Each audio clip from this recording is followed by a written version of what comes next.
Ուղիղ 5 տարի առաջ այսօր Արցախի պաշտպանության բանակի զորամասերում իրենց երթմանը եւ կոչմանը հավատարիմ մեր զինվորները եւ նրանց հրամանատարները ծառայում էին մեր երկրին եւ պաշտպանում մեր հայրենիքը։ Այսօր նրանցից շատերը ամփոփված են Եռաբելուր парքի Պանթեոնում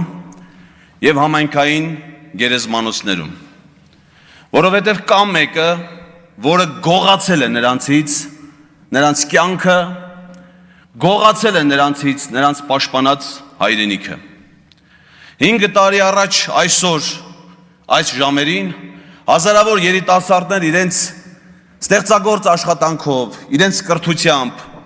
բարիք էին ստեղծում, շենացնում մեր երկիրը, ապրում իրենց ընտանիքներում, իրենց ծնողների հոգատարության, իրենց զավակների, իրենց կանանց սիրո եւ ջերմության մթնոլորտում։